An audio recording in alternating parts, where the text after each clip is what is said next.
2024年台湾地区领导人选举候选人第2场政见发表会26号登场，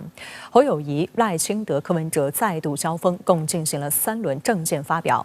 岛内媒体27号公布的最新民调显示，民进党赖萧配小幅上涨，继续保持领先，而中国国民党侯康配维持不变，民众党柯银配却跌破2成。在20号举行的第一次政见会中，侯友宜攻势凌厉，锁定赖清德与民进党的台独主张、贪腐等问题，强力批判。而在26号的第2场政见会上，侯友宜继续强调，赖清德无法务实看待两岸关系，尤其是赖的台独主张是两岸跨不去的万重山。侯友宜表示，若当选台湾地区领导人，他将立即启动与大陆的协商。此外，他还痛批民进党爱财色，称桃花党。民进党这几年你看，发生了10多件的性骚扰案，更不用说这里面还有很多贪污腐败、喜好财色的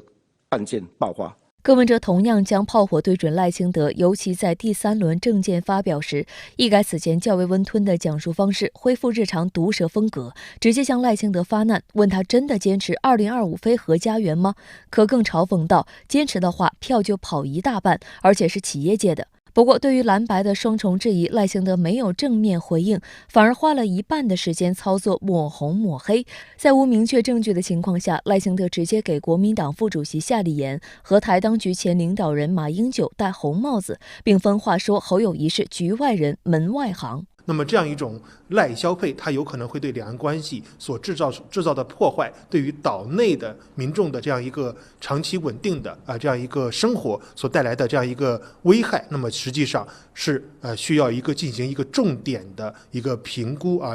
并且我们讲它不是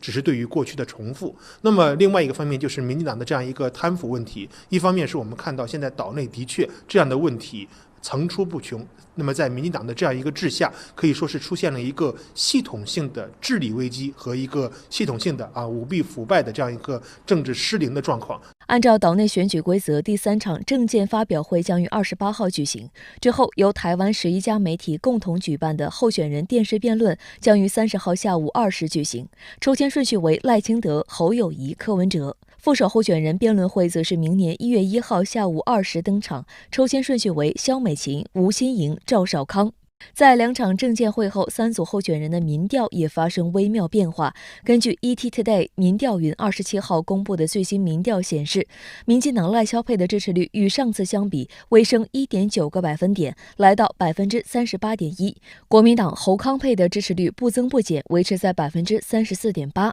民众党柯银配则流失 1.5个百分点，支持率跌破2成，来到 19.2%。ET-Today 新闻云报道称，究其原因，赖萧配在50至59岁年龄段的支持度和上次相比往上狂飙了 15.9个百分点。另据立场偏绿的美丽岛电子报27号公布的最新民调，赖萧配支持度为 38.7%， 侯康配以 29.7% 居次，双方差距9个百分点，和26号公布的第97波民调结果大致维持不变。柯银配支持度为 16.6%， 持续垫底。所以我觉得这样的一个民调，我觉得我们可以要小心观察，但是我觉得未来还是要去看它未来的几波民调是不是真的有这样的趋势。就突然说真的那个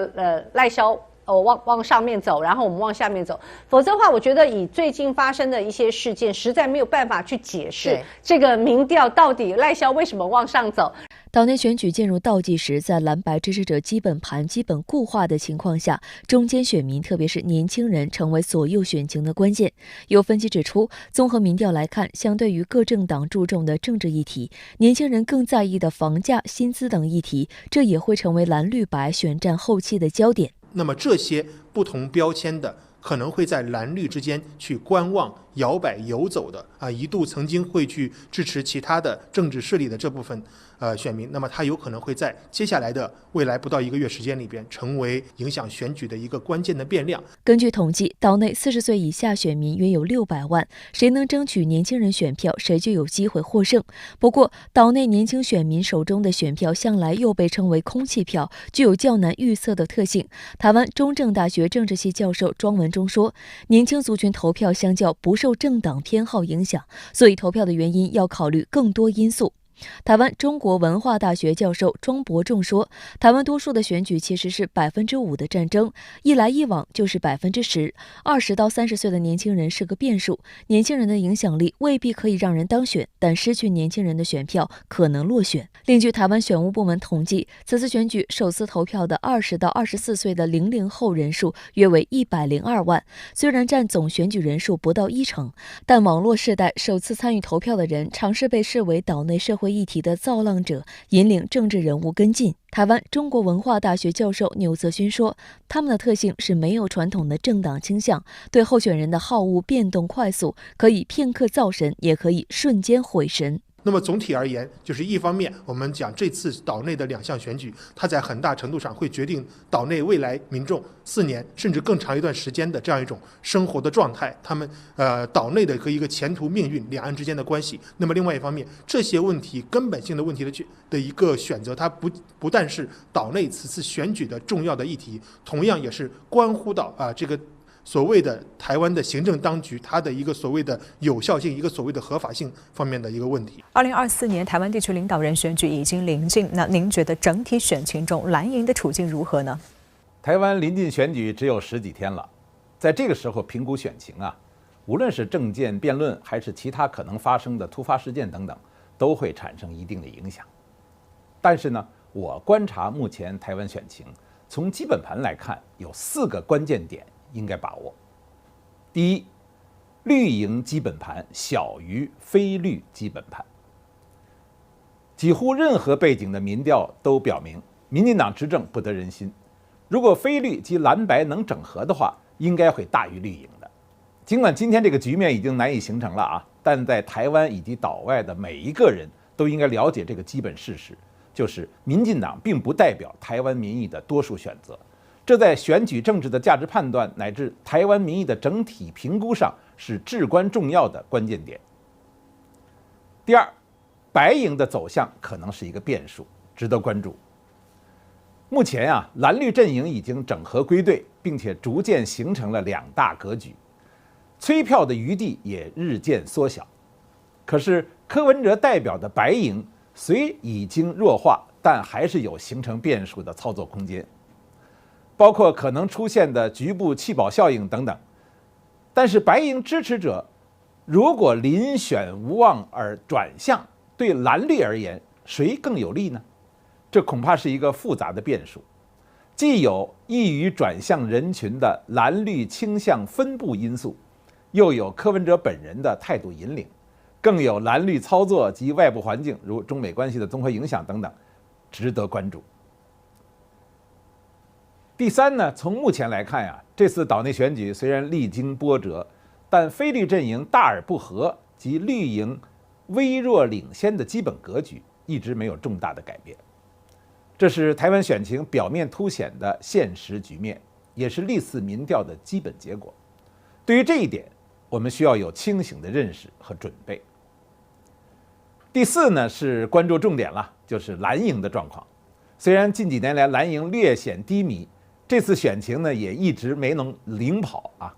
但是和2020年选情相比，蓝营正在呈现出从未有过的有利态势，特别是民进党搞台独将带来战争风险的压力和贪腐无能的劣迹，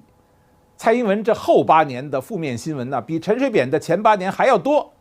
就使得下架民进党成为了多数民意呼声，这是对蓝营最主要的有利因素。总之啊，虽然今天各种民调蓝营的支持率始终没有超过绿营，但蓝营确实在整合向好，这个态势对于选情甚至对今后台海局势的综合发展都很正面。我们要实事求是地把握岛内选情的走向，并且做好各种准备来面对各种复杂的局面。最近大家都很关注台湾这次选举，那您觉得它会对台海局势发生很大的冲击或者影响吗？我觉得呀，现在的台海局势已经出现了一种动态的稳定结构，即虽有动荡，但基本可以维系相对稳定的既定格局，很难因为选情等内外因素发生重大的改变。我把它概括为4个难以改变。第一，无论今后几天选情如何，在目前临近只有10几天的情况下，无论是所谓的候选人辩论，还是可能会有一些类似当年319枪击案那样的突发事件，我估计呢都不至于根本性的影响到这次台湾选举的结果。第二，这个时候大家当然都很关注，就是选举谁会上台，上台前后做了什么样的表态或者承诺，会有什么动作，特别是涉及到两岸关系的一些言行。但是我认为，无论这次选举哪一个政党上台，台海的基本格局也很难发生重大的变化。如果是绿营上台的话，赖清德虽然会继续坚持台独主张，进行各种破坏性的负面动作，但北京画下的红线他是不敢触碰的。民进党从来就没有玩这种游戏的本钱，美国也不会支持他冒险，因此他也必须要采取一些措施，稳定局面，稳定两岸关系。而如果蓝营当选呢，应该会回到9·2共识的局面，但几年来台海积累的负面因素太多了，我估计也很难立即从根本上改变目前两岸关系的现状。总之，无论谁上台，我们都不能对台海两岸关系发展抱有不切实际的幻想。第三，虽然台海局势在选后可能依然是错综复杂，处于不确定之中，但是呢，两岸之间还有一个更难改变的一个更大的格局，就是在台海两岸关系的结构上来看，从大陆成熟的对台方针政策，两岸关系这些年的和平发展合作并走向融合发展的方向来看，无论谁上台，也更是难以改变这个大格局，就是大陆和岛内大多数民众希望两岸关系和平稳定，我们一家人希望合作发展过好日子的愿望是主流。台海局势发展方向的主导权一直而且越来越多地掌握在大陆一方，这是任何人和势力都难以改变的。